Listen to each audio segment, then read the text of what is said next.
Este es un grupo principalmente formado por trabajadores de la salud, Sí. que se han destacado en distintas especialidades, en distintas disciplinas dentro de los trabajadores de la salud, y que hace un año aproximadamente o más hemos decidido a raíz de nos hemos convocado a raíz de este virus, de esta pandemia, de este desastre universal que estamos viviendo, y bueno, tuvimos que aprender qué era todo esto. Y bueno, las primeras reuniones nos insumieron sobre todo conocimiento médico, ya sea o sanitario, ya sea terapéutico, epidemiológico, de diagnóstico. Pero después nos dimos cuenta con el correr de los meses que esto incluía muchísimos más aspectos. Nosotros creemos que la salud pública es un tema netamente político, sociológico, cultural, y que puede producir un desastre como este, cambios civilizatorios importantes. Entonces hemos empezado a convocar a personalidades de otras disciplinas. Realmente tenemos que estar orgullosos y contentos porque los que han participado realmente tienen el nombre de personalidades, como es tu caso, y para poder abarcar otras cuestiones que hacían a la pandemia en sí y a las medidas que se tomaban para combatir la pandemia.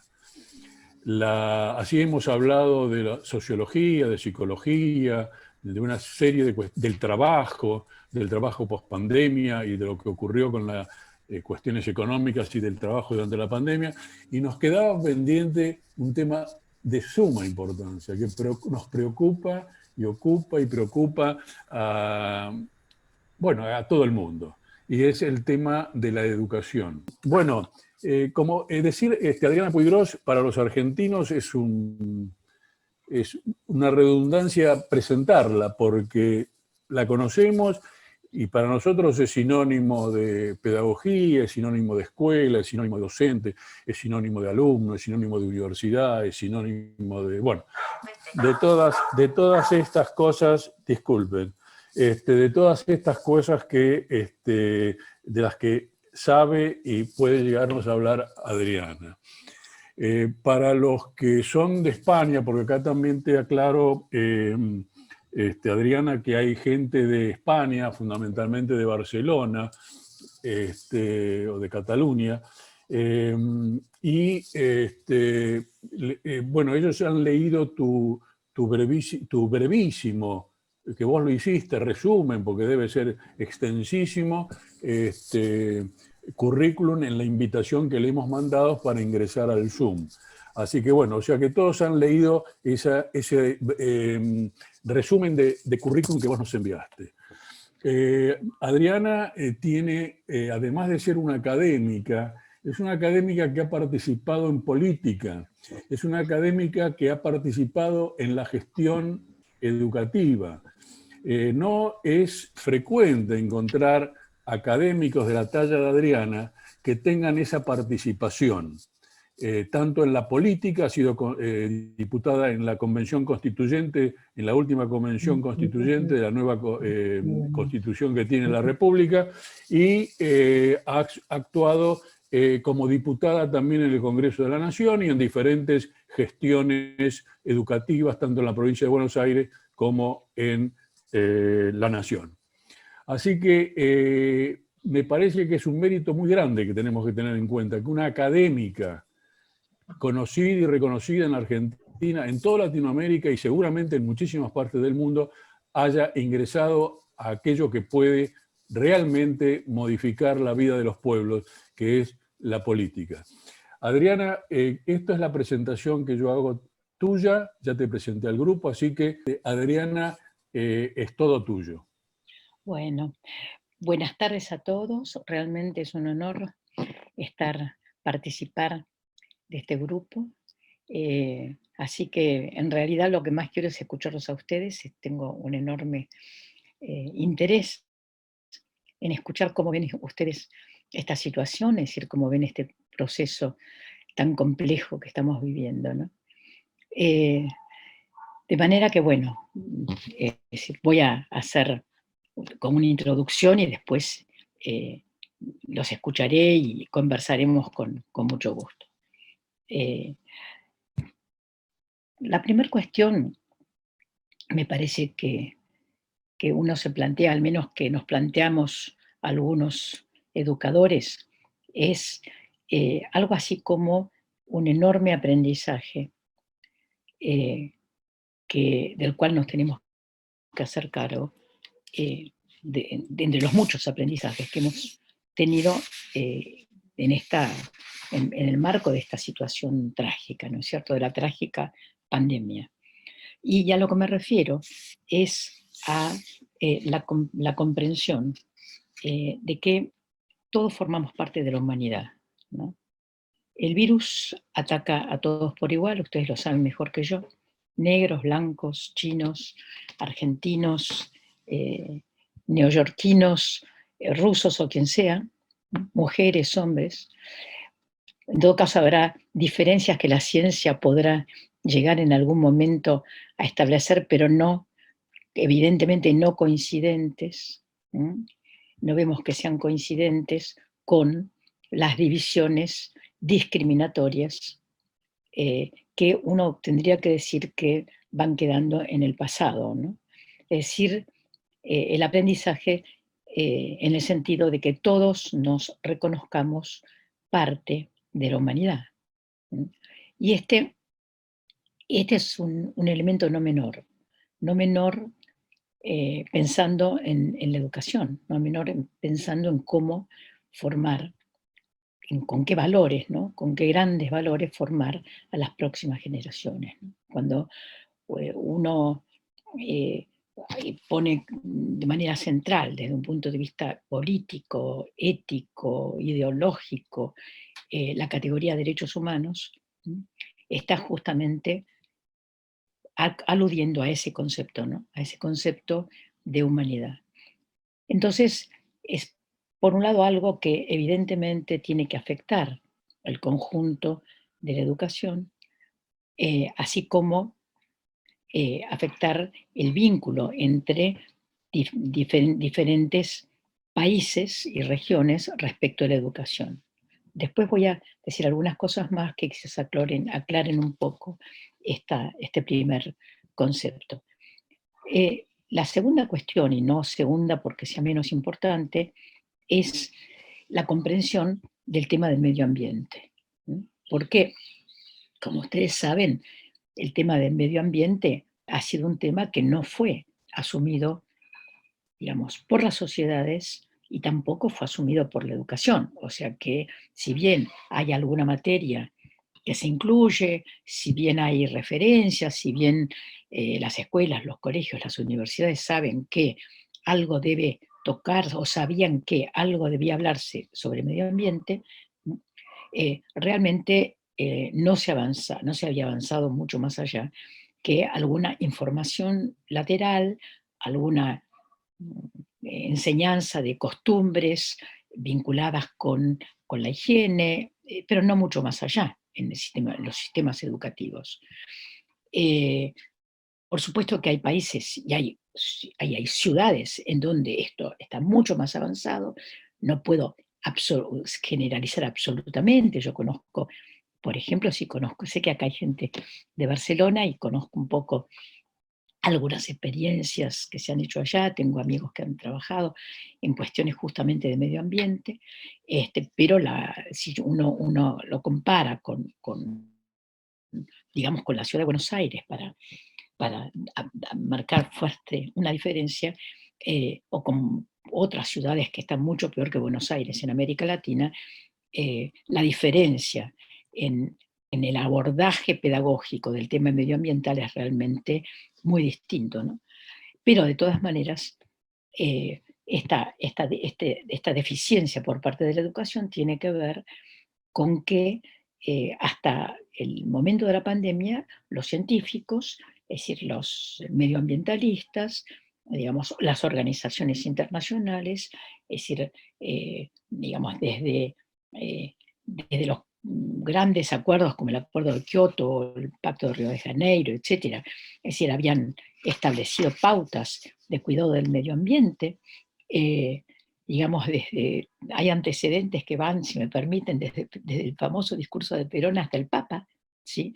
Es decir, de líderes que en la historia advirtieron, ¿no? Y advierten sobre el tema del medio ambiente, pero esto no fue asumido por las sociedades, y mucho menos globalmente con la educación, por la educación, ¿no? Con lo cual, ahí tenemos dos grandes temas ya, ¿sí? Que son temas que, a mi manera de ver, deberían, ¿sí?, cruzar el conjunto de lo que se enseñe y se aprenda de ahora en adelante, ¿no?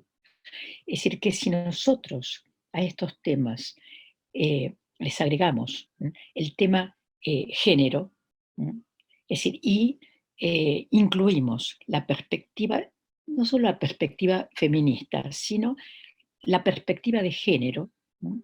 Es decir, seguramente vamos a encontrar cambios muy, muy importantes que van a afectar el conjunto, ¿no?, de los saberes que se incluyen en el sistema educativo.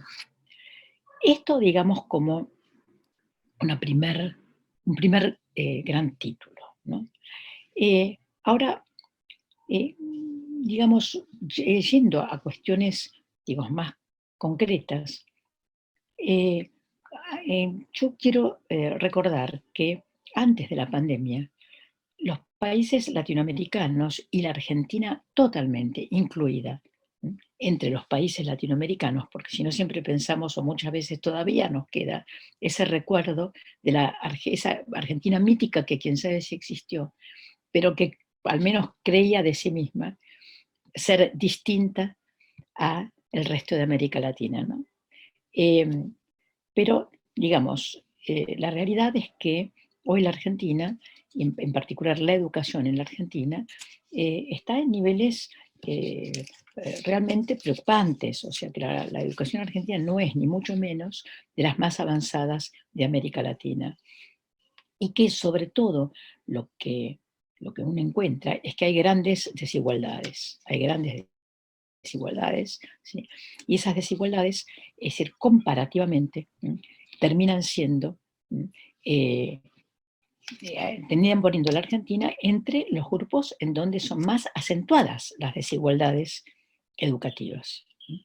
Entonces, si bien en la década del 2003 al 2015 hubo un muy importante avance en inversión educativa, es decir, se llegó a más del 6% del Producto Nacional del Producto Bruto en inversión educativa, se fundaron 20 universidades nuevas en zonas a donde van sectores populares, es decir, hubo mucho avance en cuanto a el nivel de escolarización, se llegó a un nivel importante de matriculación en la enseñanza media, pero aún así seguimos teniendo muchísimos problemas de todo tipo en todos los niveles del sistema educativo. Entonces, respecto a la magnitud de los problemas, hay percepciones distintas, pero no solamente percepciones distintas en la sociedad, sino percepciones distintas de los especialistas, porque se mide la situación con instrumentos distintos.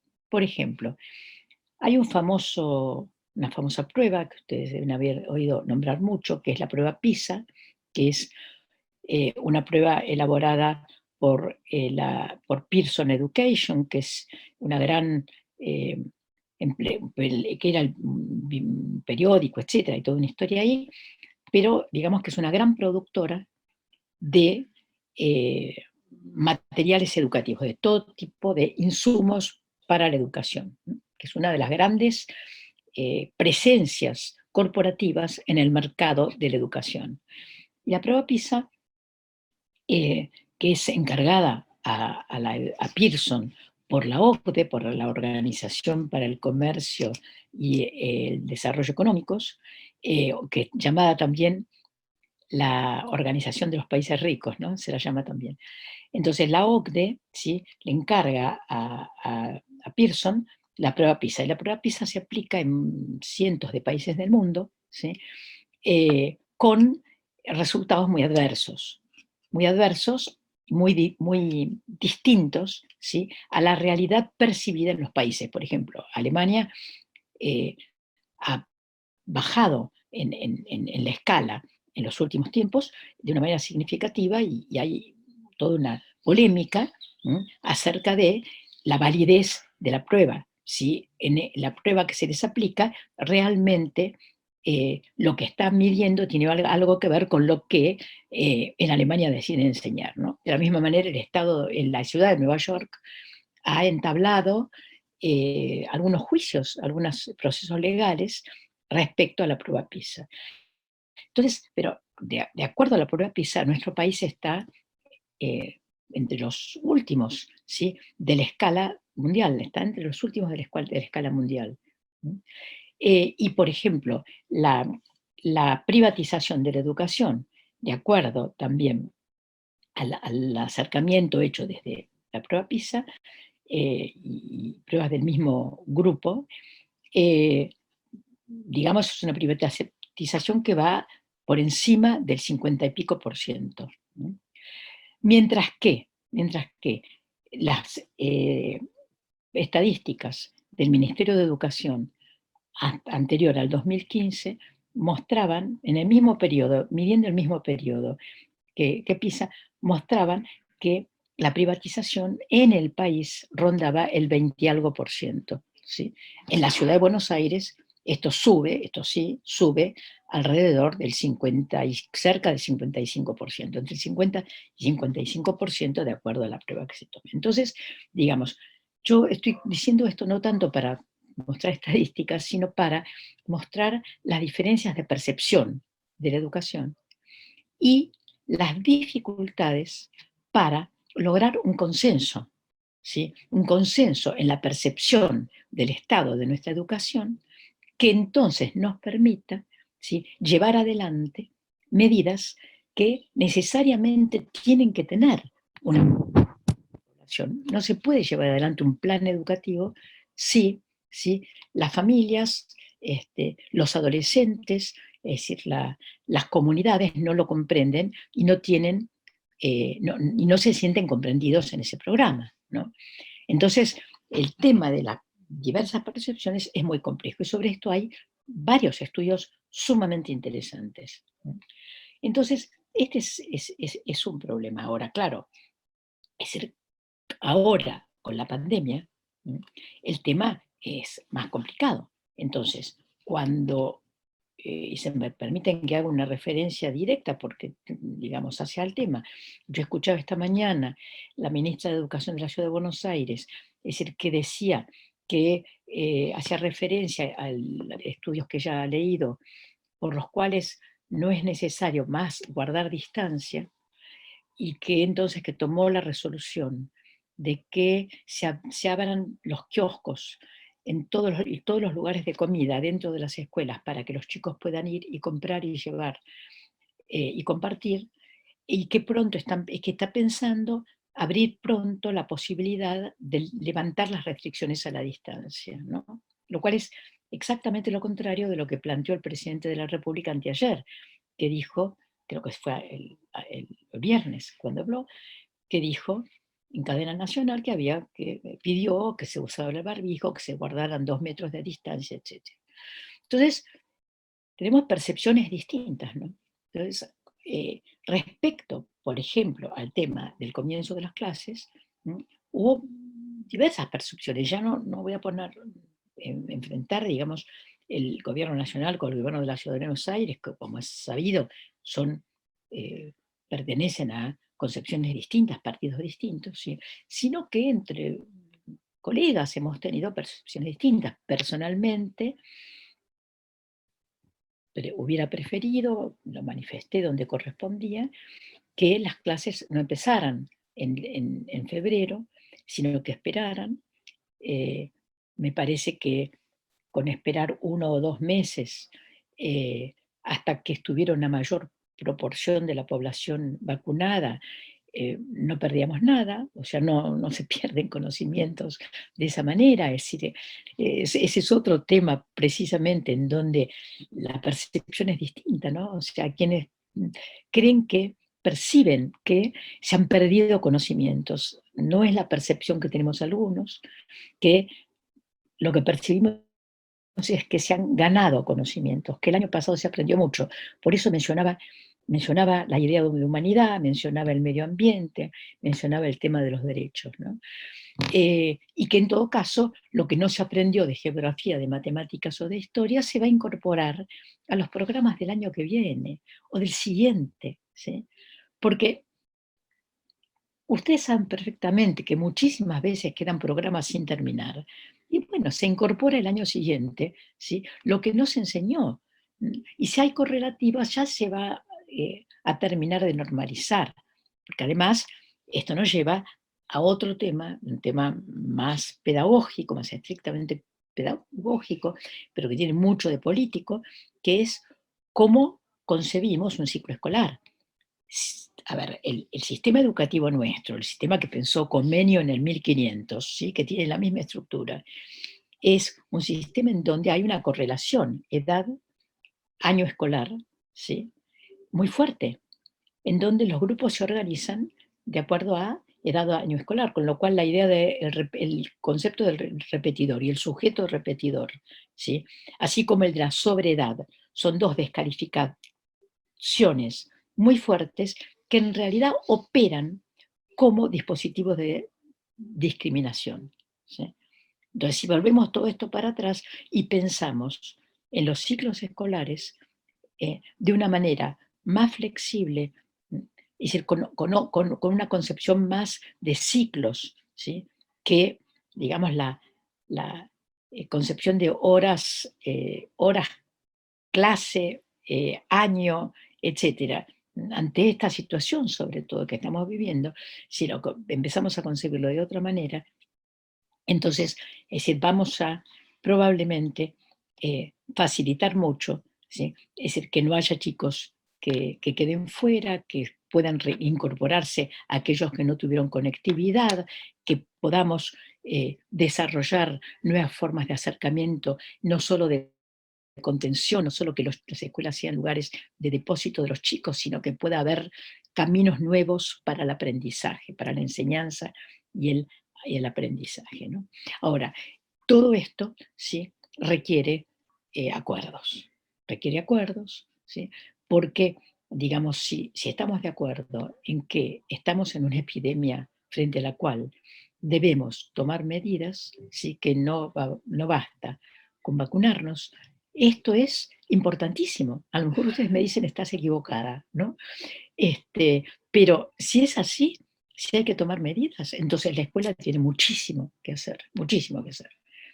Más aún, mi personal opinión y la de algunos colegas, unos cuantos colegas, respecto a el haber retrasado un poco el comienzo de las clases, también tiene que ver con que pensamos que desde hace un año hacía falta empezar fuertemente la reparación de las escuelas, el preparar los edificios, el abrir ventanas, que no es tan caro, abrir ventanas, ¿sí?, el buscar las condiciones ambientales como para que la enseñanza se pueda desarrollar, más las condiciones pedagógicas, ¿sí? Las condiciones pedagógicas, que significa desde que cada chico tenga su computadora, ¿sí?, cada chico tenga su computadora, hasta que los docentes dominen la tecnología.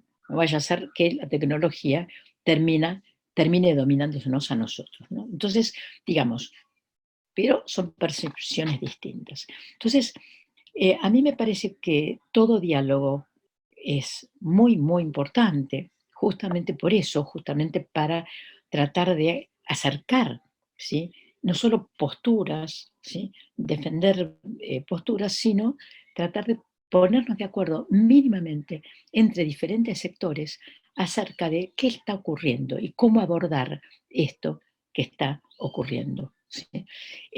La postura eh, eh, para nosotros más, que hemos estado fuertemente defendiendo con varios colegas, es que la palabra la tienen las autoridades sanitarias y que la educación tiene que acomodarse y encontrar su camino, ¿sí? Esta es la posición que nosotros hemos sostenido. Ahora, insisto, ¿sí?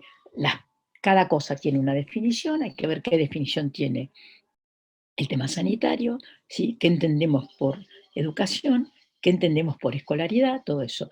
Entonces, digamos, en ese sentido, todo espacio como para conversar, para discutir, etcétera, es muy bienvenido. Yo me detendría acá para poder intercambiar con ustedes, escucharlos y aprender, ¿no? Muchísimas gracias. Bueno, muchas gracias, Adriana. Has vertido conceptos en breve tiempo, conceptos muy importantes, me parece a mí. Y a mí, personalmente, el que más me pegó fue el que no se perdieron conocimientos. Si podrías explayarte un poco más sobre eso, me encantaría. ¿Cómo no? A ver, ¿qué entendemos que debe hacer la escuela? O sea, si tenemos una concepción enciclopédica, academicista, antigua, ¿sí? Entonces pensamos que la escuela lo que debe hacer es, digamos, depositar sobre la mente de los alumnos una serie de conocimientos organizados en un programa, una lista, ¿no? Los alumnos tienen que aprender eso. Pero ni ahora ni nunca la escuela hizo solo eso. La escuela es un espacio de socialización en el cual hay procesos de enseñanza-aprendizaje muy complejos, donde se aprenden muchas cosas, ¿no? Y cuando digo socialización estoy usando un término complejo, muy complejo. Entonces, durante este año que transcurrió, a ver, el más evidente de los aprendizajes, el tecnológico.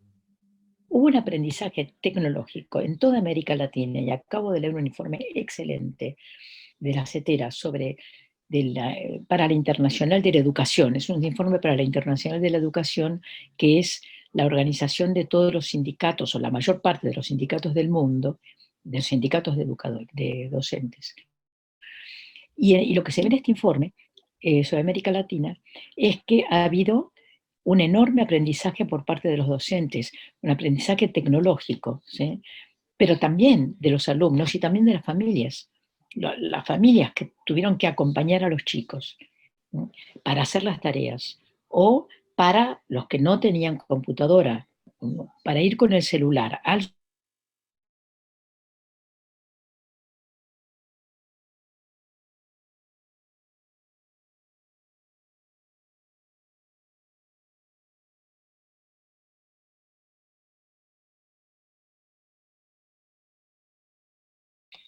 promedio, que cuando vamos al noreste se eleva mucho, llegando hasta 50-60% en algunos lugares. Entonces, digamos, las familias sí que tuvieron que hacer el esfuerzo como para acompañar al chico, para que con el cuadernillo, si no tenía forma de conectarse, pudiera tener algún vínculo con la escuela, aprendieron mucho. Entonces, fíjense, ese es un enorme aprendizaje. Ahora, claro, las universidades, el Ministerio de Educación de la Nación, las provincias, institutos de formación docente, ahora tienen una obligación, que es ayudarles a los docentes a sistematizar esos conocimientos. A los chicos también. Y a las familias habría que llegar de alguna manera, ¿no? Entonces, eso es un ejemplo, ¿no? Pero después, digamos, aprendizajes de la vida, ha habido muchos. Y hay muchas cosas que veremos en el futuro, ¿no? Hay algunas cuestiones que la vida de los adolescentes ha sido muy dura, muy dura.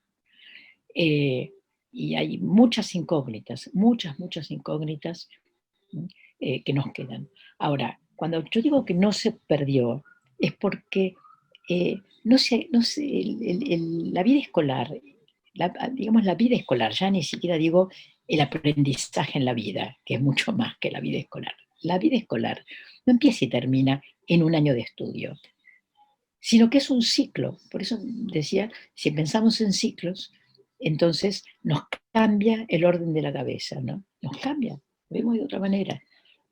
Entonces vemos que, a ver, ha pasado un año durante el cual la mayor parte de los estudiantes, chicos, adolescentes, no tanto adultos, han tenido algún tipo de conexión. Entonces no es que han perdido todos los conocimientos.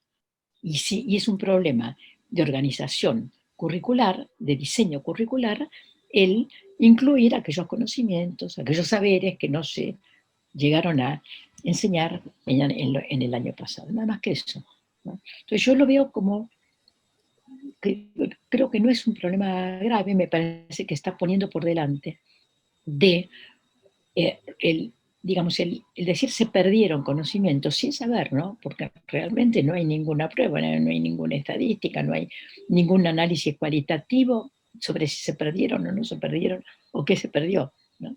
Pero además se pone por delante del preguntar, que sería muy bueno investigar qué se aprendió. Muchas gracias. Mira, está Ana Tiberoski, que quiere participar, y después Colia.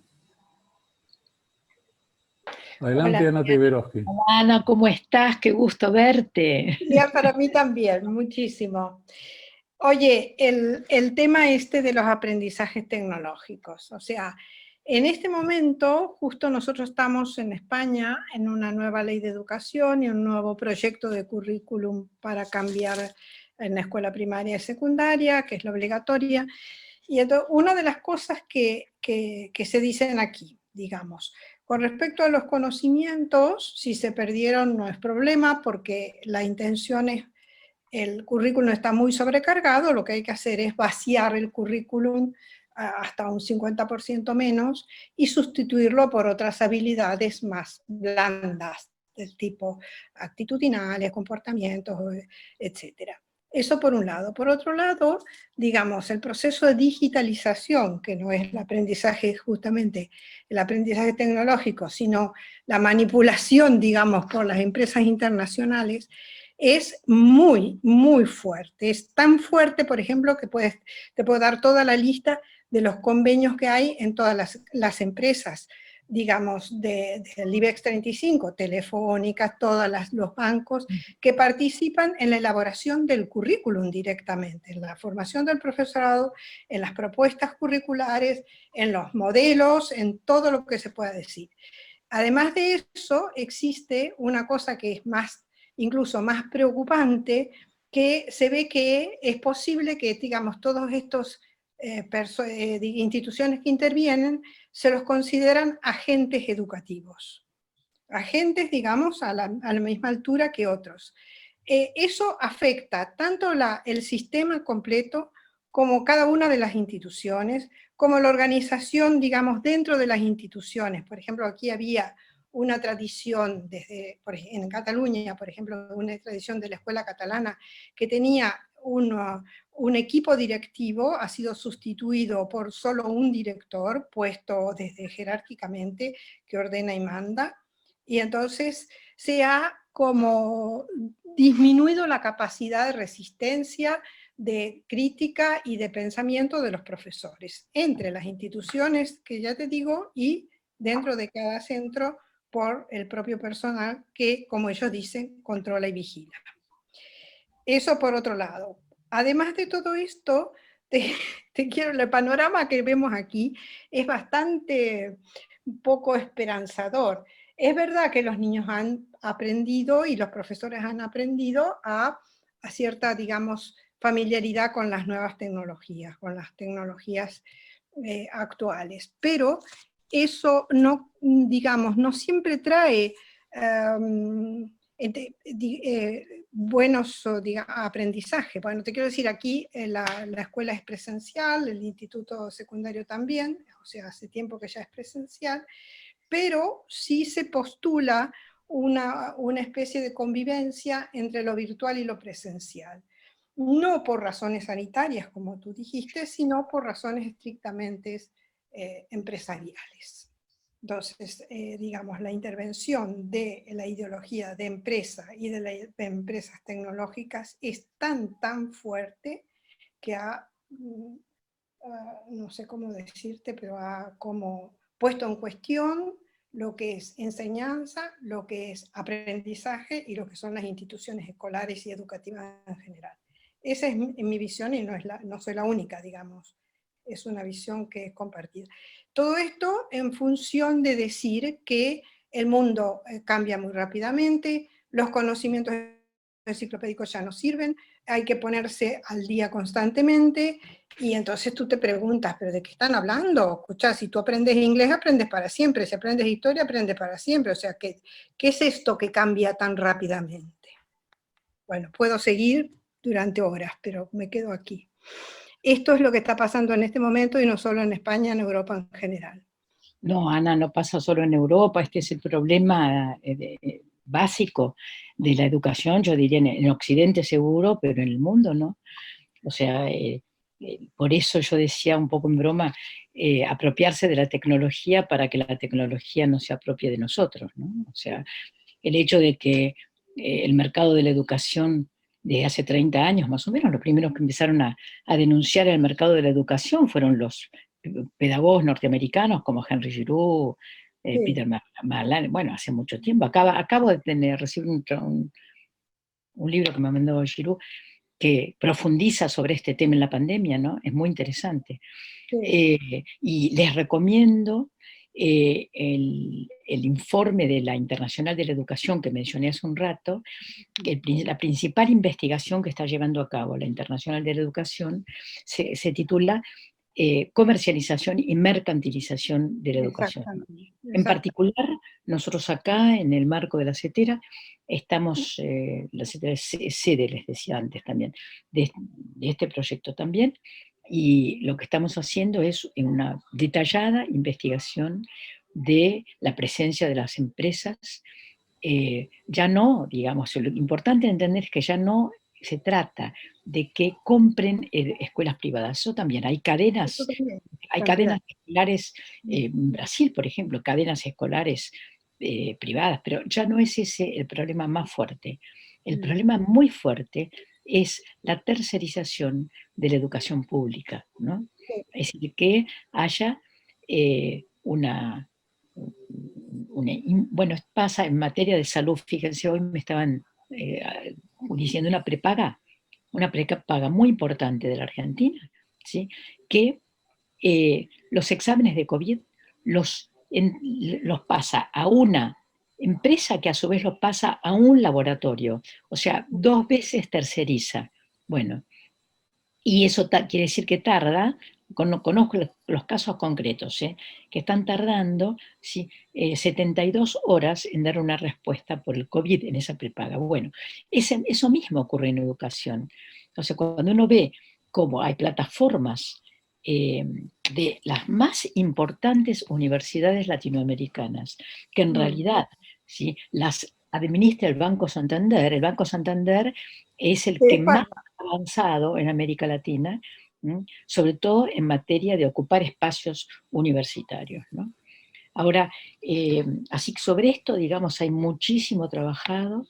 Digamos, yo les puedo hay un libro que se los puedo pasar porque lo pueden bajar de Claxo, sí, que se llama La Escuela como Plataforma de la Patria.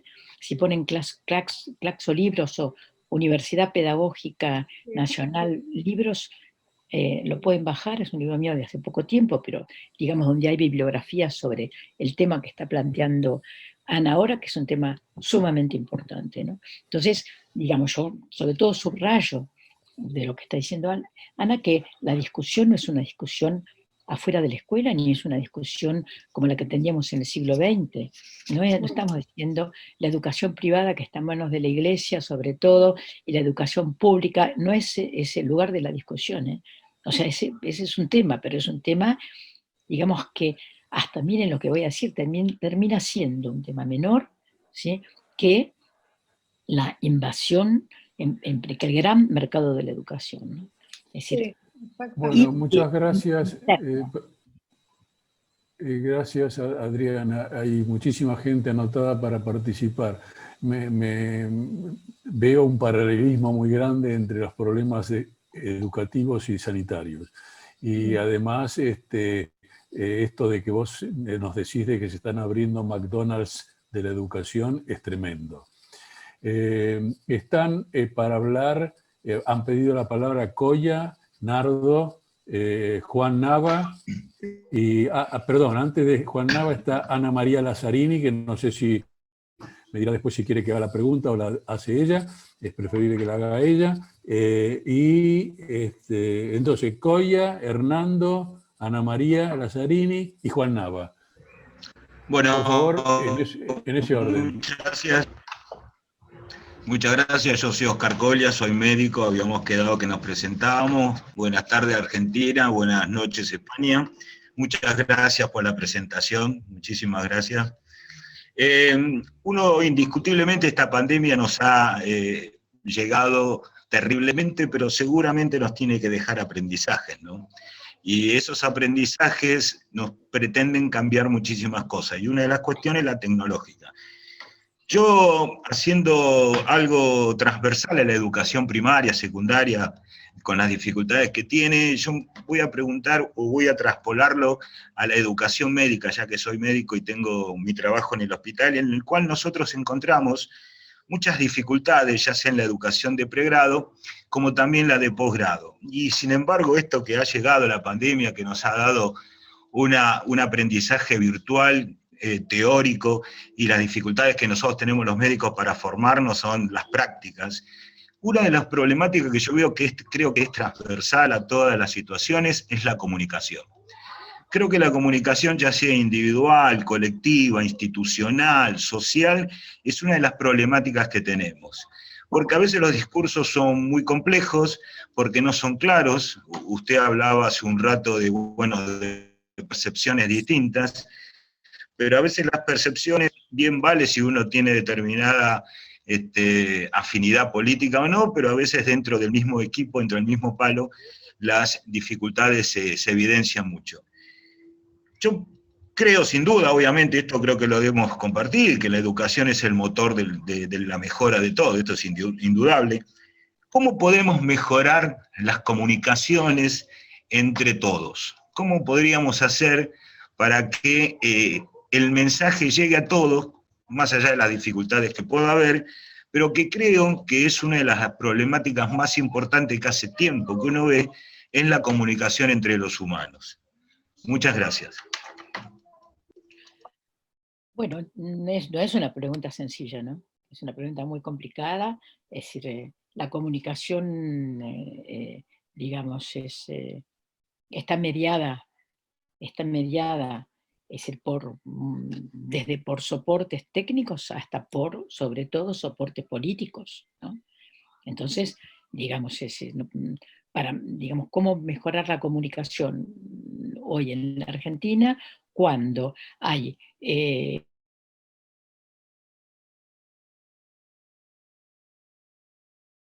que pasan información todo el tiempo diciendo que la epidemia no es para tanto, ¿sí? Que no es para tanto.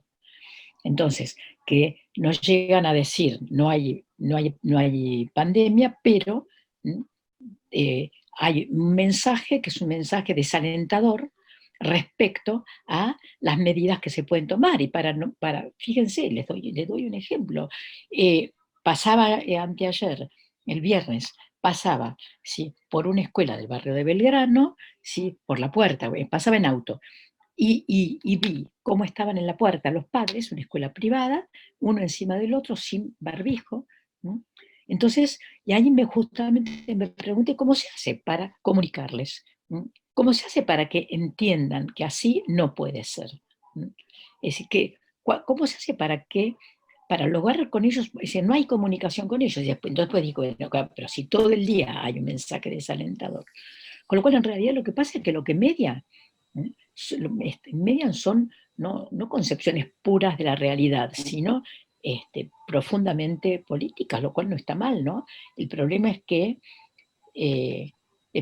hay fuertes intereses, y de eso hablaba Ana Teveros, que fuertes intereses que interfieren en esto, ¿no? Hay fuertes intereses que interfieren en esto. Si no, uno se pregunta, es decir, volviendo a lo de la percepción, es decir, ¿por qué es favorable a las grandes empresas, a Google, a Amazon, ¿sí?, a Microsoft, que este año han ganado muchísimo, ¿sí?, y resulta que les es favorable la epidemia? ¿Sí? Es decir, entonces, es muy difícil lograr una buena comunicación con ellos, sobre todo porque son los dueños de la comunicación, ¿no? Además de eso, son los dueños de los medios. Muy difícil el problema. Muchas gracias, Adriana. Me olvidé de algo al principio y que me hizo Oscar acordar. Cada uno de los participantes que se presente para que Adriana pueda conocer desde dónde se está hablando, de dónde está hablando cada uno, es decir, desde la profesión que tiene cada uno. Ahora le toca a Nardo. Sí, bueno, yo soy Hernando Sala, Nardo, y soy neumonólogo jubilado. Hay dos situaciones que a mí me llaman la atención. La primera es la poca consideración que se tiene en la presencialidad de la relación del chico con el entorno en su casa. Es decir, el chico vuelve a su casa y puede encontrar dos padres de 40 años o puede encontrar un abuelo de 80 o personas de riesgo. Y sin embargo, da la sensación de que para la presencialidad eso, digamos, no se asume como factor de riesgo. En realidad, ese chico no es lo mismo un chico que vuelve a una casa con dos padres que, si se contagian, tienen bajo riesgo de mortalidad, que un chico que no, y eso no se tiene. Es decir, me llama la atención que no se tenga en cuenta.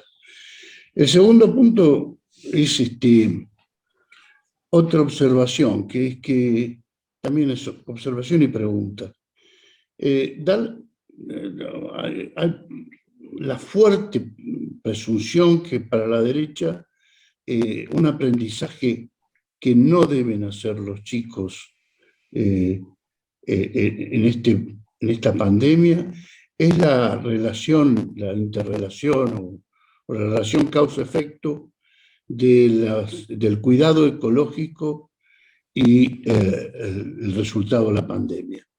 Y da la sensación de que para toda la derecha, así como minimiza la pandemia, minimiza esta correlación. Esto es una reflexión y también una pregunta. Sí. Sí, yo estoy de acuerdo. O sea que hay como una mirada muy sesgada, ¿no? Se arma la burbuja en la escuela y no se tiene para nada en cuenta dónde va el chico después. No solo respecto a la familia, que estoy completamente de acuerdo, ¿sí? Sino que además lo que está ocurriendo es que en las escuelas que logran establecer una burbuja, un grupo de chicos que solo socializa entre ellos, pero los chicos salen y se cruzan entre diferentes años. No hay, afuera de la escuela no se responsabiliza. Entonces, y esto no solo en escuelas públicas, estoy pensando además en escuelas privadas de clase media alta, ¿no? Que hay espacios, que tienen todas las comodidades, todo adentro de la escuela, todo bien, ¿sí? Los chicos teóricamente solo se ven entre 15 o entre 10, salen afuera y se mezclan todos. Entonces, hay una afuera de la escuela que nadie cuida, ¿no? Si además de eso se empieza a decir que no hace falta guardar distancia, no va a haber distancia en la calle, no va a haber distancia en los negocios. Entonces hay una afuera, es decir, para el cual, a mi manera de ver, hay poca intervención de la educación. Tendría que haber un discurso pedagógico, más pedagógico para el conjunto de la sociedad. Esto, por un lado. Y por otro lado, respecto a la familia, ese es un tema, realmente es un tema. El tema es entender a la familia como un sujeto de la educación. Es decir, y en esto hay una deuda no solo de la Argentina, sino que hay una deuda en general, voy a decirlo para decir rápidamente, de la educación. O sea, entender a la familia como un sujeto de la educación. Entender que ese ámbito donde va el chico, ¿sí? Es decir, tiene condiciones sanitarias, tiene condiciones culturales, tiene condiciones pedagógicas, etc. Y entonces, es lo que planteas se hace mucho más grave con los adolescentes. Es decir, sobre esto hay ya algunos estudios, todavía incipientes, pero ya hay algunos estudios, sobre el impacto que le causa al adolescente cuando le ha causado cuando está tratando de irse de su casa. Hace un año estaban los adolescentes tratando de irse de su casa, ¿no? De buscar otro camino, de encontrar otra cosa. Y de pronto se encuentran con una internación en la casa, o con una, digamos, obligación de estar internados en la casa, lo cumplan o no lo cumplan, porque el afuera es de un tremendo peligro, prohibido, etc. Pero adentro de la casa se encuentran con un conjunto de conflictos, ¿no? Que en algunos lugares llegan a ser graves, muy graves. Entonces, hay toda una nueva problemática adolescente que se está estudiando y que digamos, en donde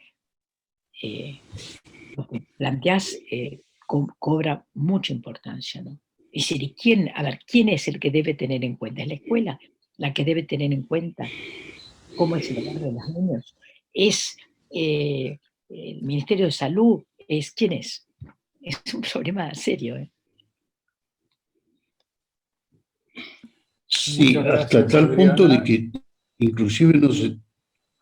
Un segundito, un pequeño comentario más, Juancho.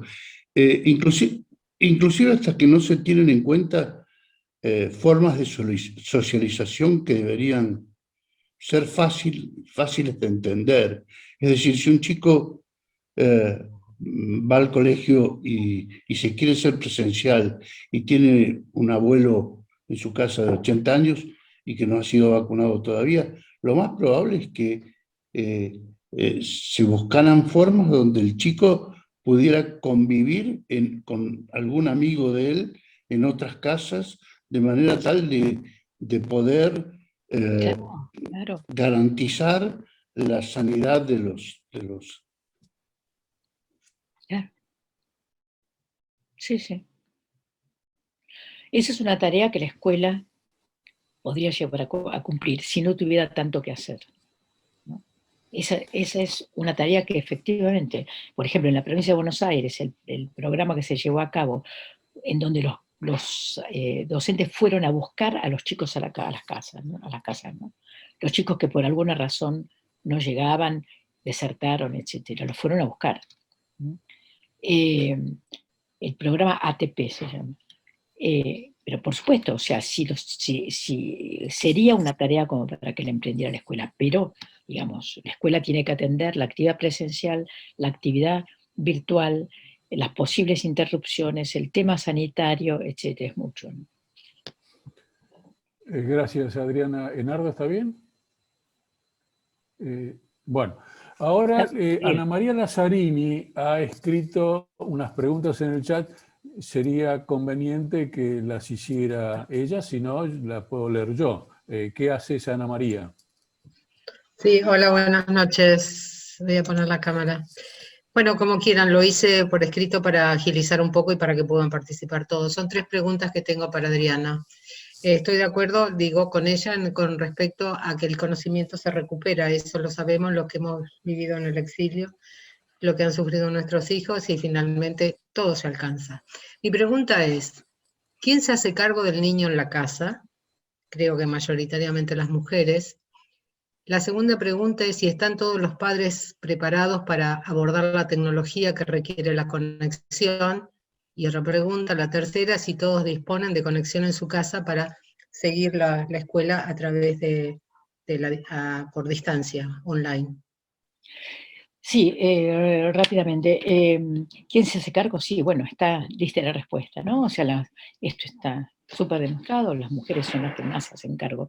Yo creo de todas maneras que no creo, sino que uno ve de todas maneras, lee, ¿sí?, que ha habido un avance fuerte por parte de los hombres durante este año. Durante este año y además por el avance del movimiento feminista. El movimiento feminista está cambiando la postura de los hombres.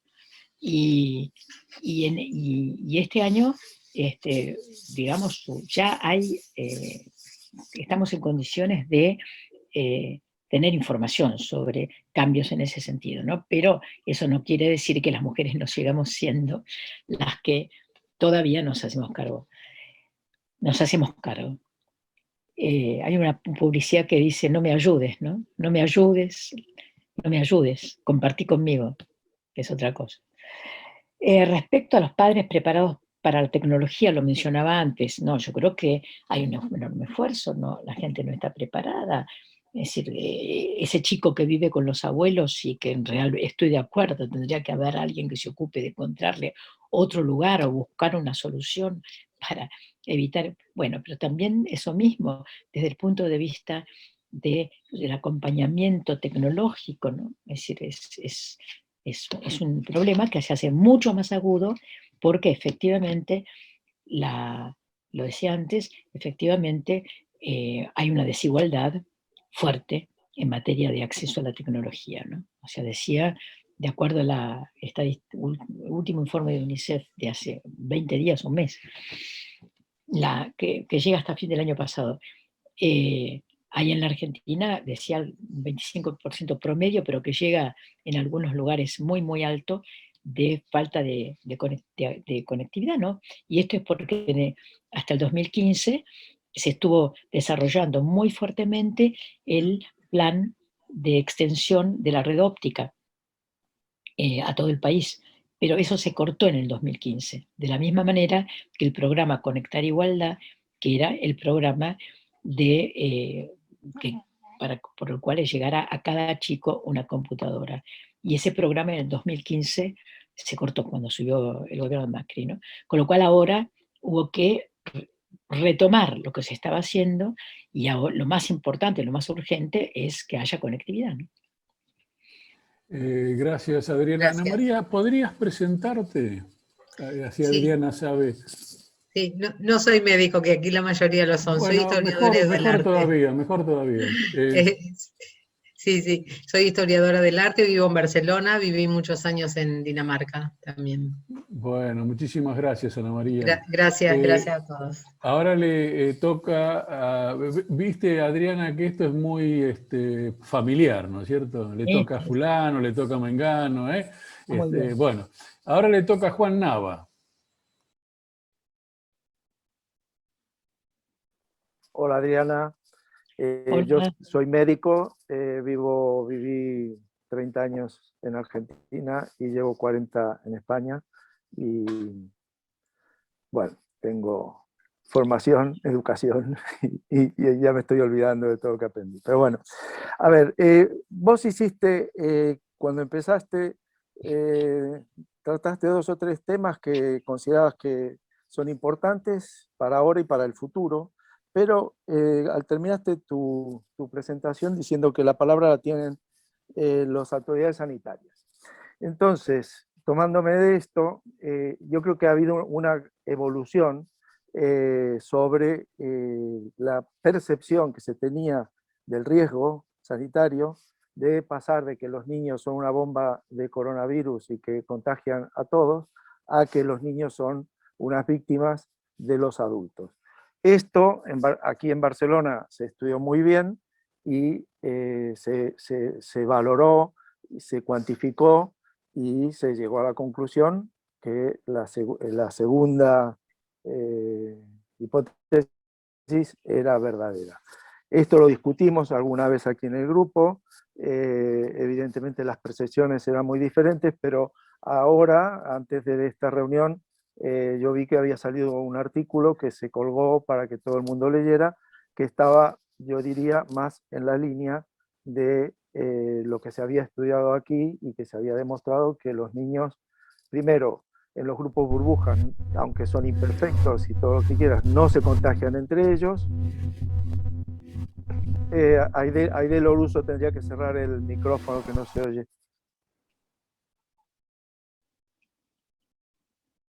No. Lo cerraste vos, Juan, lo cerraste vos. Lo No, cerraron Aide y vos. Aide Loruso. No, lo debe haber cerrado alguien del centro. Bueno, continúo.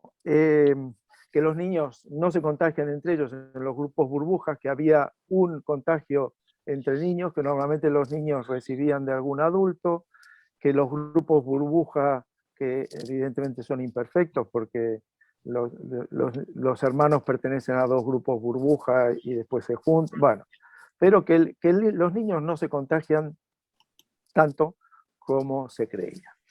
Entonces, digamos, aquí hay dos cosas. Hablaste del problema del conocimiento.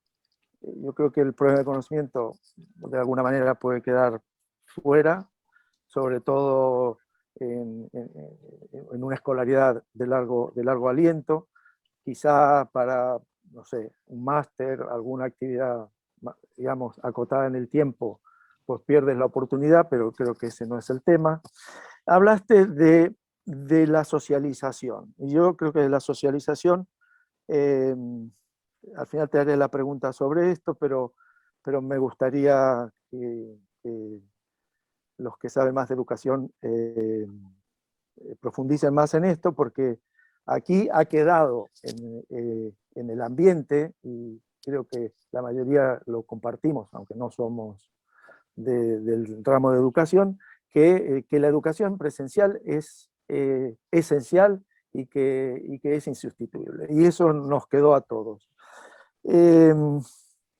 ¿Por qué se habla tanto de la educación a distancia? Si lo presencial ya está claro que no es el riesgo. ¿Por qué? Adecuar los edificios, se dice. Bueno, hubo un año, no sé, evidentemente no vamos a edificios nuevos, pero bueno, adecuarlos hubo tiempo. Una observación. Se dice mucho, y se repite, que los grandes directivos de Silicon Valley exigen que a sus niños no se los eduque con computadoras. Y siempre está el tema de la computadora. Yo creo que sale más en Argentina que aquí, el tema de la computadora. Lo que me gustaría saber es si, por ejemplo, el tema de la socialización, si lo puedes desarrollar más, y si existe la posibilidad de que la educación a distancia sea socializadora. Evidentemente, para los adultos lo ha sido, y este es un ejemplo de que lo sirve, ¿no? Pero yo creo que más el tema está centrado en la educación de la juventud, ¿no? No sé, estas mis reflexiones. Sí, son muchas cosas. Demasiadas, sí, perdona. No, está bien, no tengo respuesta para todo eso, quiero decir. El tema de la socialización es un tema complejo, como para hablar muchas horas, ¿no? Pero de alguna manera de eso estamos hablando en toda esta charla. Para empezar, el tema de la educación a distancia, si es socializadora, para ir a algo más concreto. A ver, la educación a distancia como la educación presencial en realidad son soportes distintos del proceso educativo, ¿sí? Yo también creo que la educación es mucho mejor que sea presencial, ¿no? Se establece un vínculo que es, digamos, el apoyo fundamental, en donde hay afectos, donde hay gestos, donde hay, digamos, hay cuerpo, digamos, es muy distinto, ¿no? Es otra situación a la situación mediada, ¿no? Por la tecnología, por esta tecnología. Pero, digamos, frente a ¿en qué momento nos planteamos estas preguntas? Porque si nos lo planteamos en el medio de una pandemia, yo vuelvo a decir lo que dije al principio, que es que las autoridades sanitarias tienen la palabra. Es decir, y que si yendo a la escuela va a haber un aumento del contagio, entonces tenemos que buscar otras maneras, ¿sí?, de llevar adelante el proceso educativo, y no es una tragedia.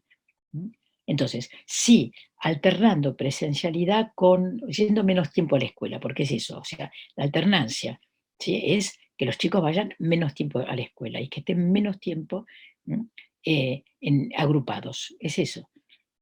Entonces, si entonces de esa manera vamos a disminuir el contagio, hagámoslo. Pero A ver, yo a veces, digamos, me asombro por esto, porque digo, estamos en un momento muy fuerte de una situación en donde se nos va la vida. Con lo cual, lo que tiene que dar por delante es eso. Entonces, mientras tanto, no nos va a hacer mal. Sí, sí, ni le va a hacer mal a los chicos, el aprender más tecnología y el... Ahora, también, digamos, hay criterios y criterios. Así como en un grupo, y a mí me gusta dar un ejemplo que es este, en un grupo de alumnos de primaria, de jardín o de secundaria, uno puede, 15 chicos que se sienten a 1,5 metros cada uno, o a lo que sea, ¿sí? Que no se toquen, que no se pasen objetos, y uno frente a eso lo que puede hacer es profundizar criterios individualistas, o puede decirles, a ver, no nos podemos tocar, pero podemos hacer algo juntos. Podemos contar un cuento, inventar un relato. Podemos usar esta ronda para construir entre todos un relato. Eso es socialización. O bien podemos cantar una canción, hagamos un coro. Hagamos un coro. Eso es socialización.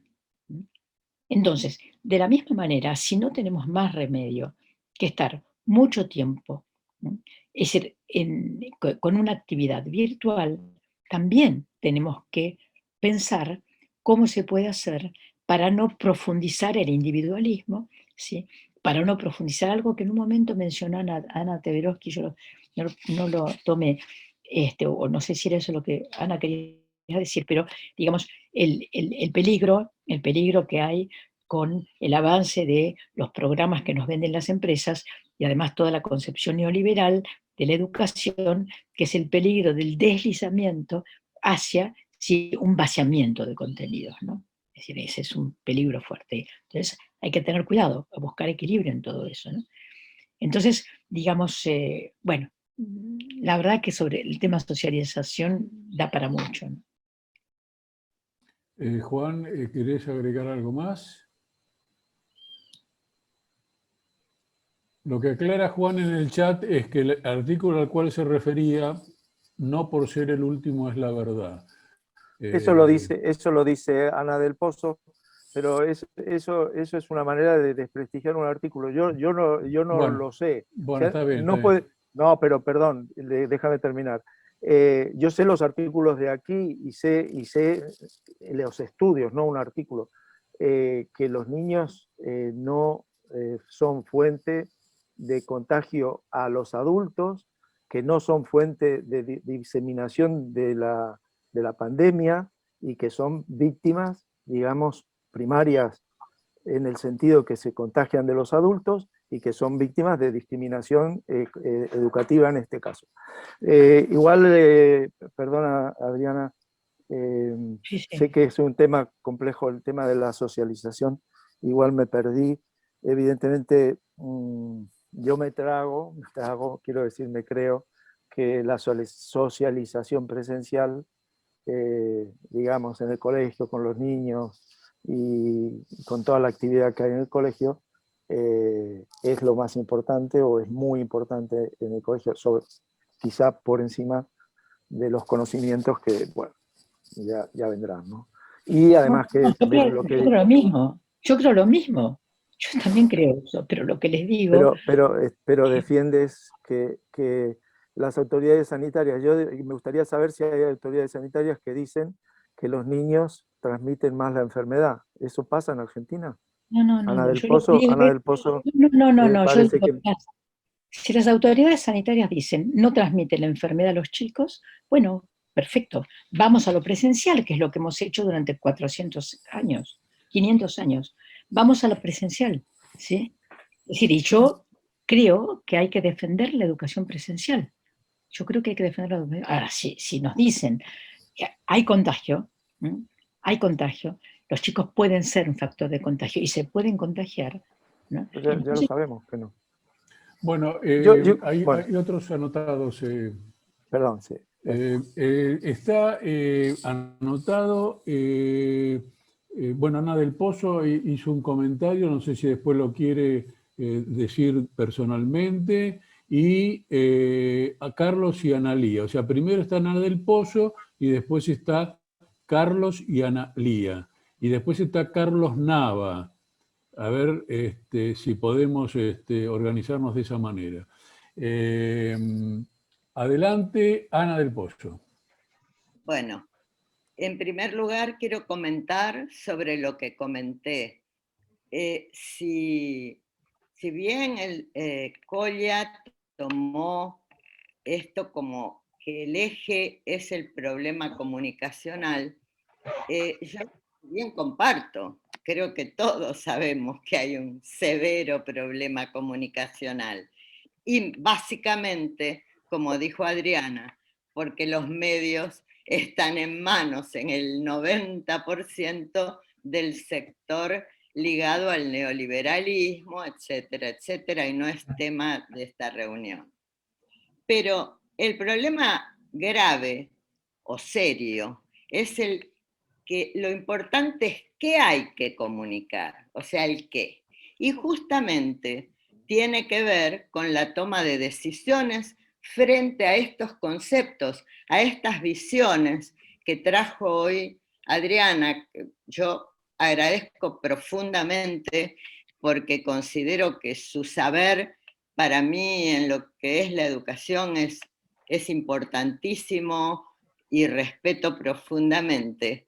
Pero un aspecto que tiene que ver con la presencialidad tan mentada, que por supuesto es fundamental y es esencial, pero hay que hacerla y hay que adquirir la indispensable madurez colectiva de postergar. Postergar es más importante que tomar la decisión de una presencialidad basada, y sí, Juan, te digo, en los artículos que van saliendo. Yo respeto tu visión de la literatura pediátrica, en los análisis acerca de la transmisión de niños o los niños con... Yo he leído toda esa literatura, fundamentalmente en lo personal, porque, bueno, tengo nietos y además vengo de la pediatría y por lo tanto ambas cosas me motivaron para que en este tema del COVID me dedicara bastante a este tema. De hecho, hay algo que compartí con ustedes hace meses, que la Asociación Americana de Pediatría, que es una gran corporación, en un momento dado les dijo a las autoridades políticas, cuando todavía Trump era presidente, por favor, no tomen decisiones de presencialidad en la escuela teniendo en cuenta razones políticas y no sanitarias. Si bien es cierto que se ha avanzado mucho en estudios de transmisión en niños, todavía no todo está dicho. Y lo cierto es que cuando los niños se infectan sin síntomas, luego tienen en un porcentaje no muy alto, pero lo suficiente como para alarmarnos, el síndrome inflamatorio que les deja lesiones cardíacas, neurológicas, pulmonares, que no queremos desear, no deseamos que eso pase. O sea, a mi criterio, no todo lo que tiene que ver con lo sanitario está dicho. Eso no quiere decir que se ha avanzado. Hace una semana, Fauci del CDC dijo que la distancia de 1 metro por ahí no era tan necesaria, o que si estaban distanciados, algunos podían no usar barbijo en determinadas condiciones. Y Fauci, evidentemente, debe estar muy presionado políticamente porque se ha contradecido lo que dijo en los últimos 15 días, un día con otro. Yo pienso que estamos ante gente como Ana, como Adriana, que tienen una solidez enorme en lo que tiene que ver con lo pedagógico, que me parece que tenemos que ser, cuando ella nos pone a nosotros en el lugar del sanitario que puede orientar, a mí me parece que tenemos la responsabilidad de ser muy cuidadosos con ese tema. Y bueno, la otra cosa que yo puse ahí, pero que ahora me parece tal vez secundaria, que yo vengo diciendo bastantes veces en relación a muchas cosas, es el problema de la conectividad, que no solamente es para la escuela, sino también para la salud, la posibilidad de que esté conectado todo el país y todos los institutos escolares, sanitarios. Bueno, eso es una lucha importantísima, política, que tenemos que establecer. Bueno, nada más. Muchas gracias, Ana. Por humildad, Ana del Pozo no se presentó. Es una de las grandes hemoterapeutas argentinas y ha sido jefa del servicio de hemoterapia del Hospital Garrahan, donde hizo un servicio modelo. Y es una persona de consulta permanente. Así que gracias, Ana, y Adriana, si tenés algo que comentar.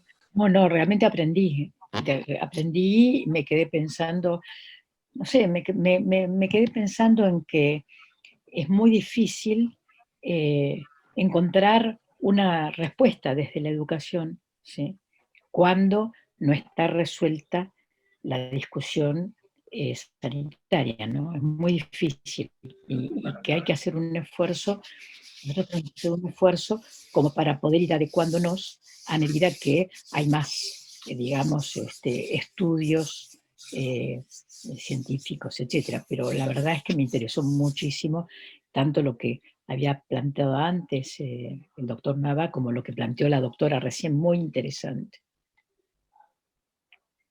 Ana, Ana del Pozo, ¿está bien? Sí. ¿Tenés algo más para agregar? No. Gracias. Bueno, acá Adriana nos pregunta, ¿Aide Loruso?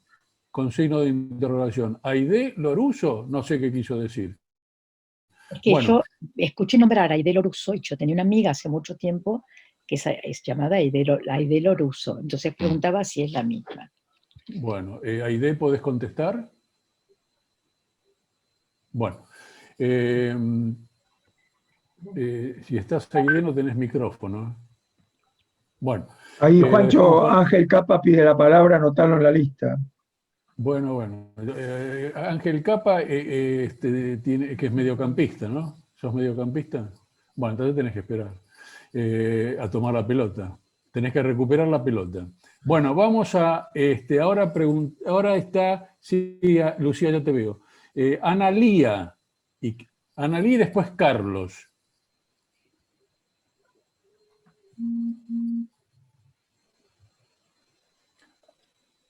Hola, ¿qué tal? Bueno, presentate, por favor. Sí, soy Analía Cabral, psicóloga. Me he dedicado a educación para la salud muchísimos años de mi vida. Y bueno, me ha gustado muchísimo escucharte, Adriana, muchísimo. Por supuesto que soy de todos los que te seguimos durante toda tu larga trayectoria.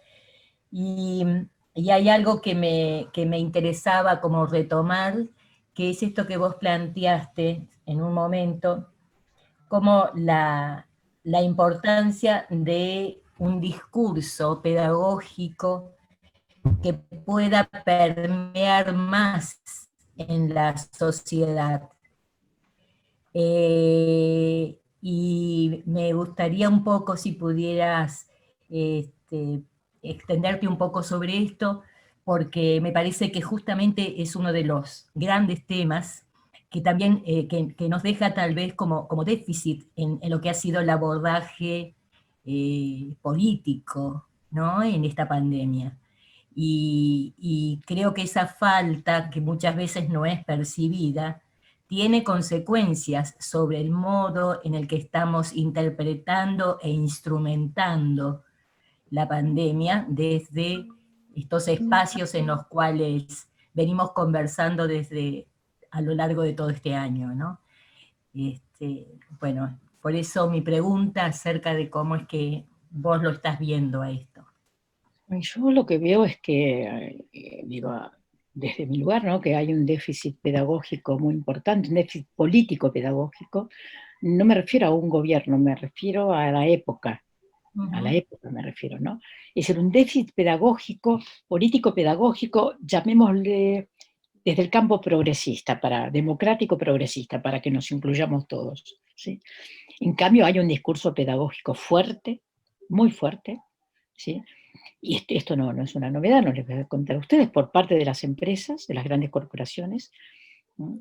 Un discurso pedagógico muy fuerte. Miren, el presidente de Amazon, hace más o menos un año y algo, que estuvo en la Argentina y que le preguntaron, bueno, ¿cuál es el problema de Amazon respecto a Google, a las 5 grandes corporaciones? Y él dijo, no, ese problema ya pasó, ya está, eso no es.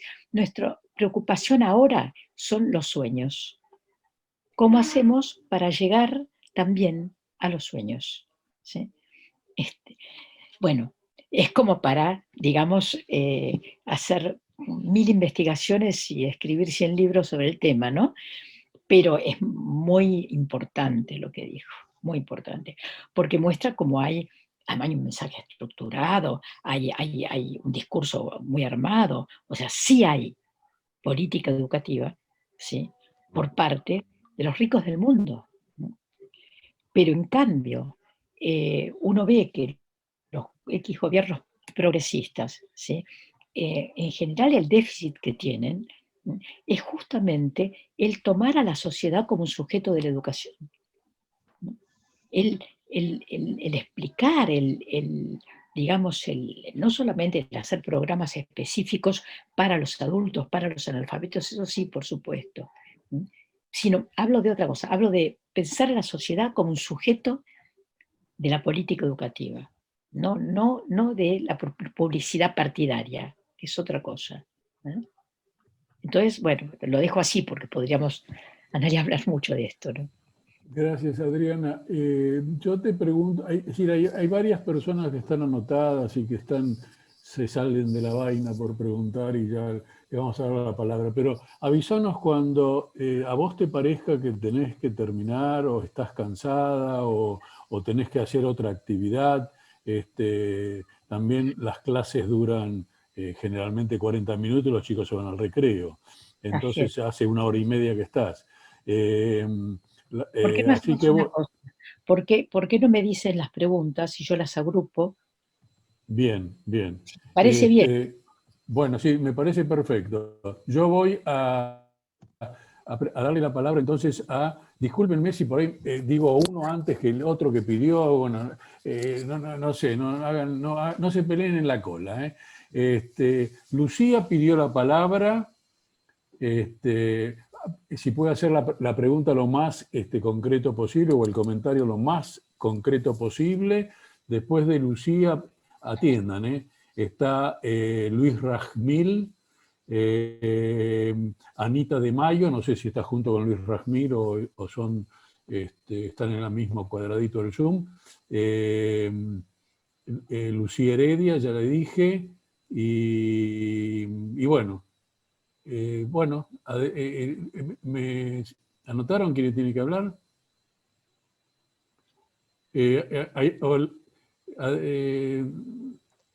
Juancho, mirá tu chat que te estoy haciendo el listado. Bueno, entonces, perfecto. Carlas Nava no quiere hablar, ahora Analía. Bueno, Analía y después Lucía, dale. Vamos, adelante. Después vemos otros. Analía ya habló. Que hable Lucía, después viene Anita bueno, de Mayo. Perdón, Lucía entonces. Lucía y después de Mayo. Gracias, Claudio. Lucía, desmuteate.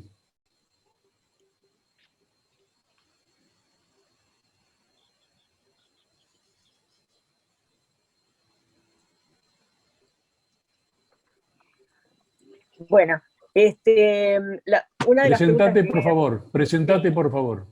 Sí. Bueno, mi nombre es Lucía Heredia, yo trabajé en Argentina hasta el 76, mi última experiencia fue en el Policlínico Profesor Alejandro Posadas, pero había trabajado anteriormente en el Centro de Salud de Isla Maciel con Mabel Muniz, y también había trabajado en el Centro de Educación Médica e Investigaciones Clínicas, en CEMIC, en un centro de salud en la villa de emergencia que se llamaba Villa Mitre. Estuve en contacto con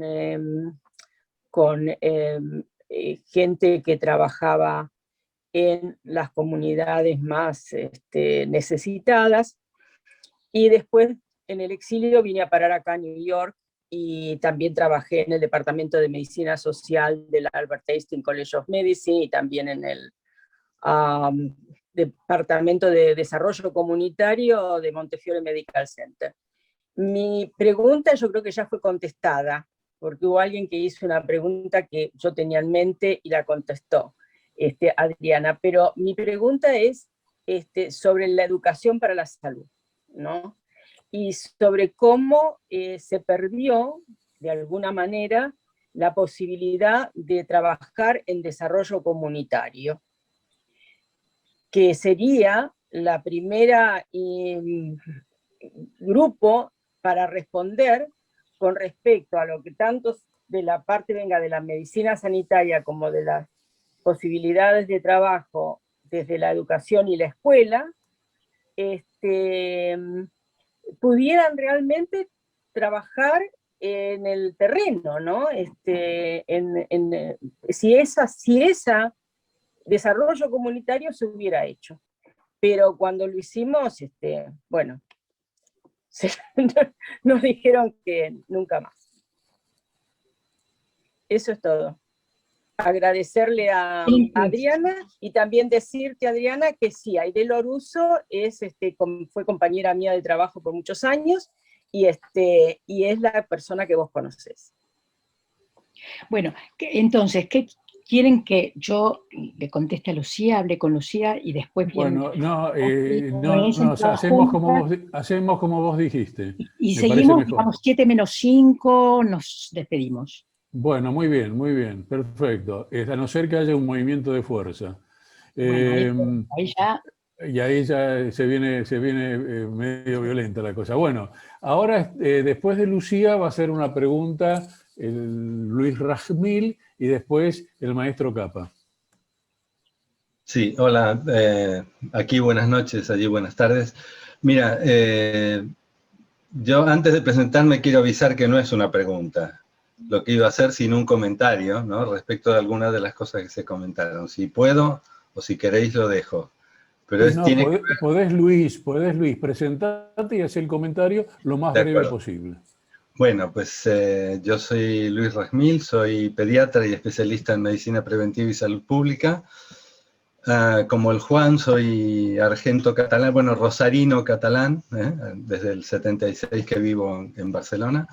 Y un poco lo que quería era puntualizar algunas cosas de los comentarios que se han hecho, ¿no? Yo creo que esta pandemia primero lo que ha hecho es aumentar mucho las desigualdades sociales en toda la población, pero sobre todo en la población infantil.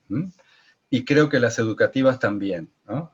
A ver, una cosa es seguramente hay datos que pueden ser diferentes, datos que pueden tener diferente validez, todo lo que sea esto, por supuesto que es, digamos, no hay nada que sea con una certeza del 100%, pero se puede asegurar en este momento que la población infantil sufre mucho menos que la población adulta, la COVID, que por cada caso índice, o sea, que genera un brote en población infantil,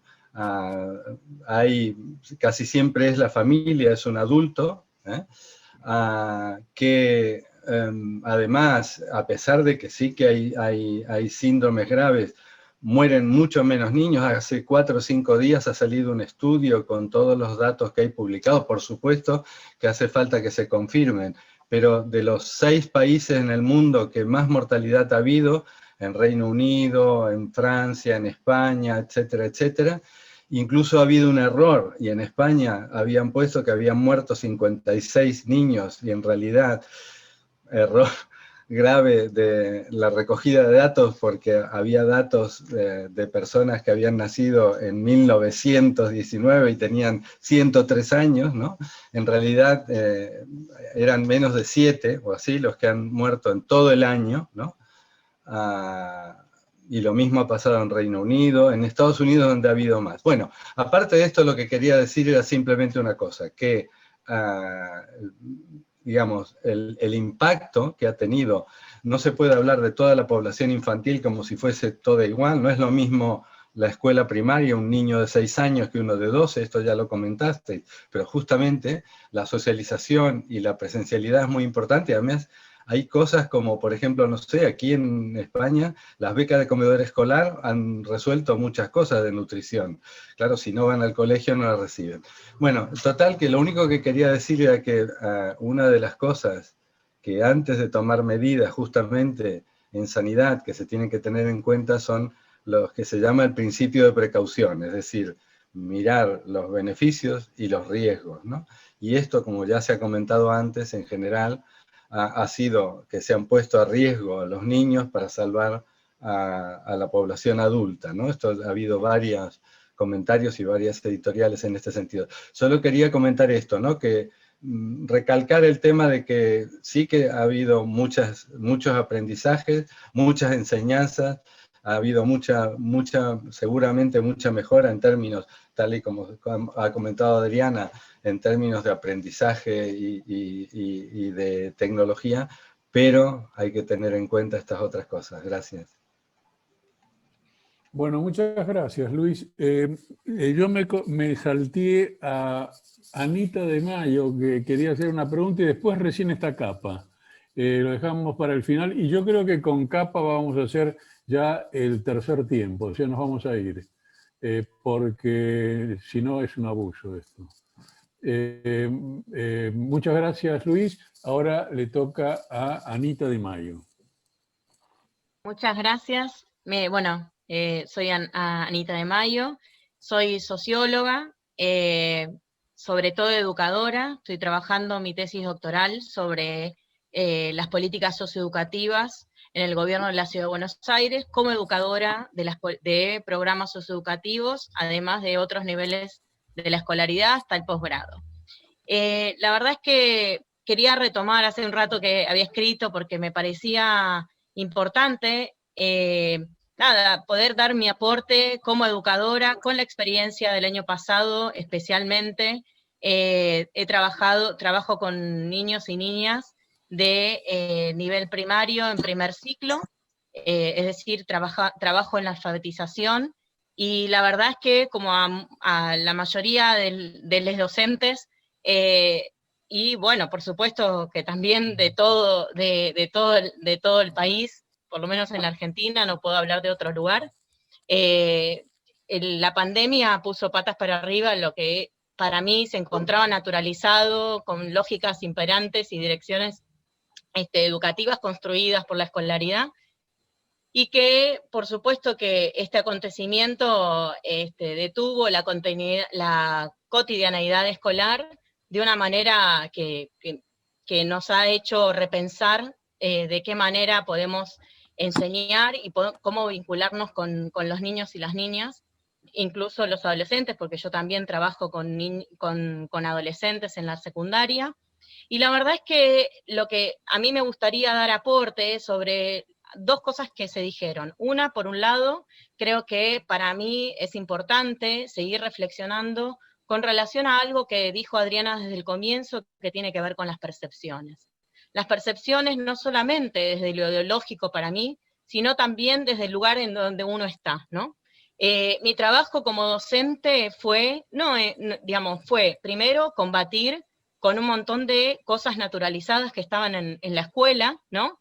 Que si no está en el aula no se puede enseñar, y yo les voy a decir que no es así, que además ese aprendizaje que se hizo, digamos, que tuvieron las niñas, también los tuvimos los docentes.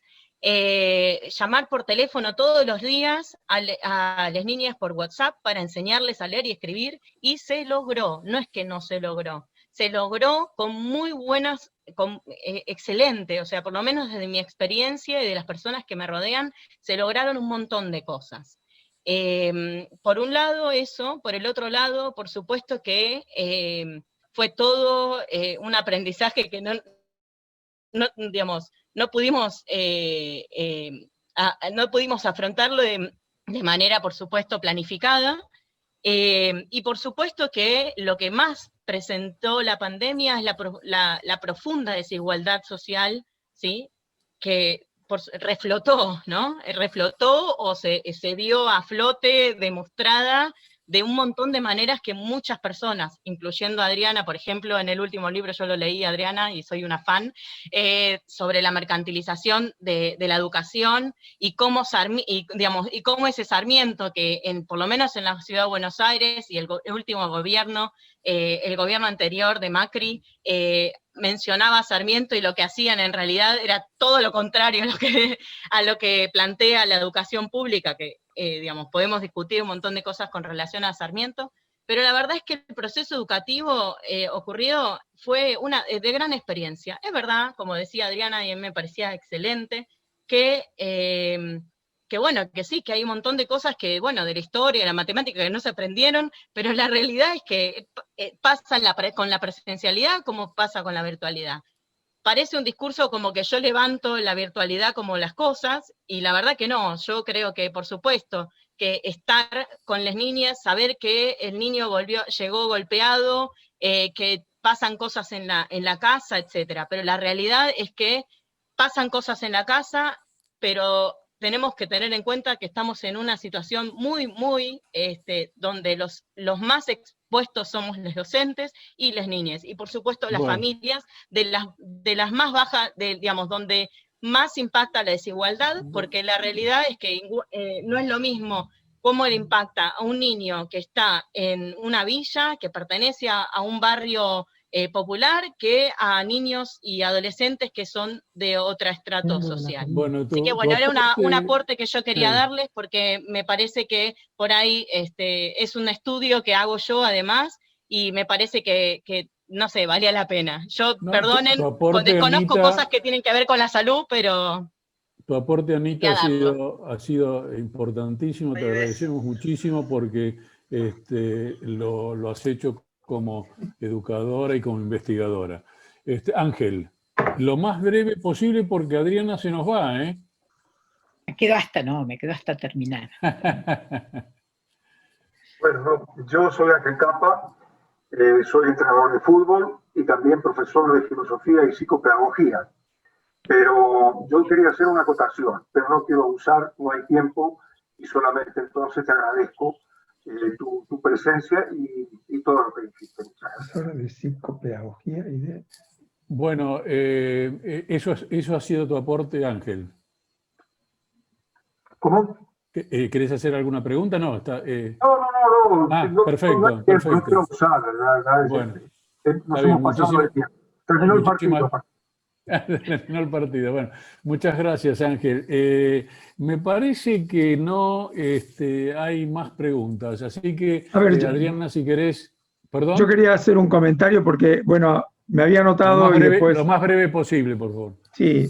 No, lo que quería comentar para todos, pero fundamentalmente también para los españoles, es que aquí, antes del inicio del ciclo escolar, se pusieron de acuerdo los asesores gubernamentales y las autoridades, y se inició el ciclo escolar. Se inició en forma de pareja, por ahí en diferentes colegios, en diferentes regiones, en diferentes ciudades, pero se empezó. Si bien la postura por ahí de los gremios era de mayor resistencia, pero al final se fueron alineando y la actividad de escolarización presencial, parcial, porque en parte se complementa con algo en forma a la distancia, comenzó, porque si no parecería como que todavía estamos discutiendo si se empiezan o no se empiezan las clases por los peligros de contagiosidad. Por ahora se empezó y se está estudiando el nivel de contagiosidad que ha habido y el comportamiento social. Y seguramente tanto la escuela, que también tiene mucha importancia en la enseñanza de los niños para que los niños transmitan a sus padres comportamientos sociales, estará colaborando en eso. Lo quería aclarar porque si no parece como que todavía estamos discutiendo si vamos a empezar o no. Bueno, muchas gracias, Carlos, por la aclaración. Adriana, tenés la última palabra. Bueno, para empezar, bueno, Lucía, que mencionaba muy brevemente, Lucía, sí, efectivamente, ya me encontré con Aide Loruso, trabajamos juntas hace muchos años, a comienzos de los fines de los 60, comienzos de los 70, en el programa de prevención primaria en el Policlínico de Lanús, en donde trabajamos juntas en el programa de educación, que estaba en el marco del programa de prevención primaria, cuando el Departamento de Psiquiatría Social lo dirigía el doctor Lubchansky, que por cierto hace poco tiempo estuvo por acá y que estuvo trabajando porque, te digo, Aidea, y es interesante para todos, hay un video que reproduce el trabajo de aquella época. Lamentablemente el programa se cortó por supuesto con la dictadura, y bueno, y creo que el hecho de que no haya programas digamos, sociales vinculados a cuestiones sanitarias me parece muy grave, ¿no? Muy grave, que no haya, ahora es impensable que haya un programa de educación, hace muchísimos años que haya programas de educación, acá hablo de la Argentina, vinculados a la prevención primaria, ¿no? O sea, me parece, bueno, así que yo creo que la educación para la salud, que era algo que planteaba Lucía, digamos, no es para nada mi especialidad, desde aquella época no volví a trabajar en esta área, pero sí creo que hay un déficit enorme de educación para la salud, un déficit enorme, en ese sentido, por supuesto. Es decir, lo que dijo finalmente recién Carlos Nava, es decir, el hecho de que los chicos puedan transmitir, ir a la escuela y transmitir conocimientos a sus padres en ese sentido, es muy bueno. Ahora, digamos, yo quiero insistir en esto, y que coincido con lo que decía Anita. A ver, nadie está planteando si no ir a la escuela. Yo empecé diciendo, ¿sí? Mi opinión personal era que si se retrasaba un mes o 2 meses el ingreso a la escuela hasta que hubiera un mayor porcentaje de la población vacunada, esto, así empecé, lo tienen grabado. Entonces, nadie cree que no hay que ir a la escuela, a ver, no es así. Es decir, yo les digo más, mi último libro es este, se llama La Escuela como Plataforma de la Patria.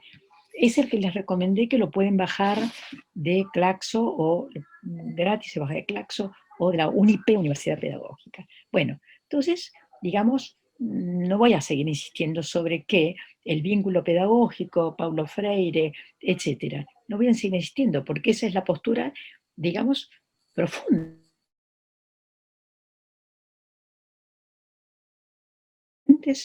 Los educadores. Y decimos, no vamos a poner el tema de la enseñanza por encima de la salud de los chicos y de sus familias. Entonces los escuchamos. Eso es lo que estamos diciendo. Entonces nosotros los educadores los escuchamos a ustedes, ¿sí? Los médicos, los sanitaristas, ¿sí? Y también los psicólogos, porque no cabe duda de que en este momento el lograr un equilibrio entre, ¿sí? la salud física y la salud mental es algo en lo cual nosotros tenemos que colaborar, no cabe duda. Entonces, digamos, yo como síntesis, lo que diría es, efectivamente, la situación que vivimos ha dislocado el conjunto de la vida social. Y así como dislocó el conjunto de la vida social, dislocó los soportes del proceso de enseñanza-aprendizaje.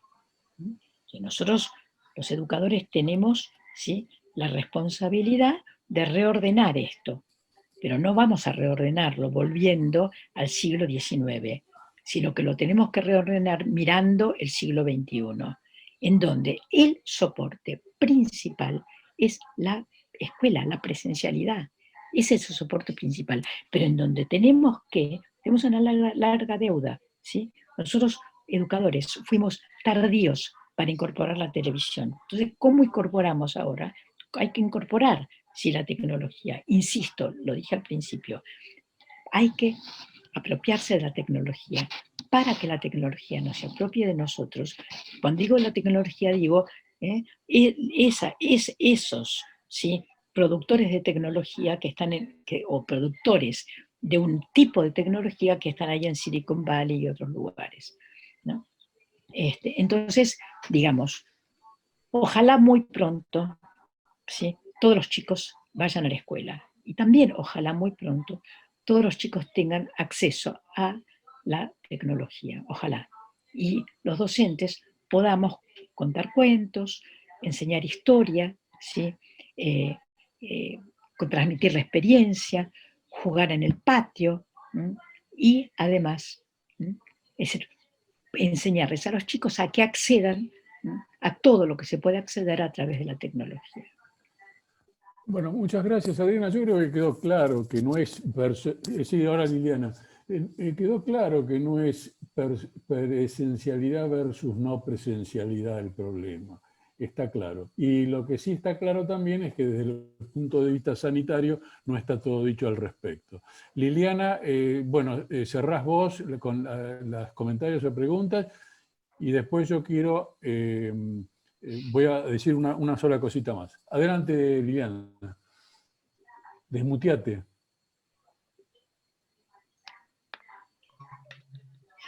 Bueno, Adriana, gracias. Hola. Qué pena que no estamos en Valeria. Es lo único que siento. Bueno.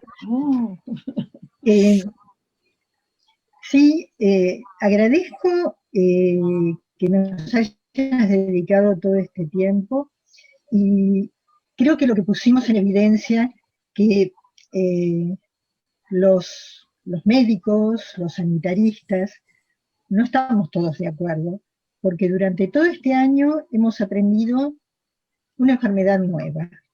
Es todo nuevo, y estamos aprendiendo todavía. Y coincido en que el costo de nuestro aprendizaje tiene que ser el menor posible.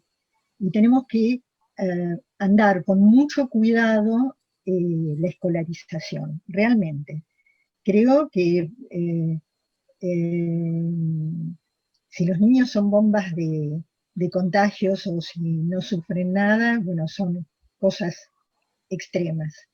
Creo que, bueno, vamos caminando en la dirección que nos parece más prudente y aprendiendo también de vos. Así que gracias. Bueno, ¿puedo decir algo? Gracias a ustedes, muchísimas gracias. Sí, Adriana, discúlpame, los que te tenemos que agradecer somos nosotros. Dejarnos agradecer a nosotros. Bueno. Y yo propongo un aplauso para Adriana, de todos los asistentes, y ahora...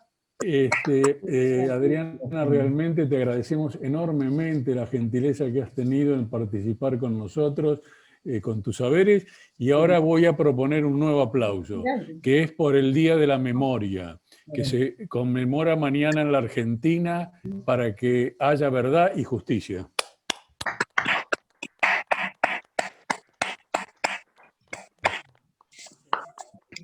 Bueno, muchísimas gracias. Adriana, ¿querés decirnos algo más? Gracias a ustedes. Un saludo a los amigos, que son varias amigas las que están. Un saludo, muchas gracias. Le voy a contar a mi amigo que te razón. Adriana, claro que yo soy independiente. Muchas gracias, Adriana. ¿Puedo decir algo? ¿Quién es? Soy Beatriz. Yo quiero mandarle un saludo a Violeta Puigros. No sé si la ves. Mañana, estoy con ella mañana. Bueno, le podés decir que soy una de las 2 médicas que compartieron con ella 10 días en Devoto, en el pabellón de madres. Le voy a decir. Muchas gracias. Yo compartí más días con ella, muchos meses, en Olmos. Fuertísimo. Bueno, realmente hay cosas para rememorar y para no olvidar nunca. Nuevamente, verdad y justicia.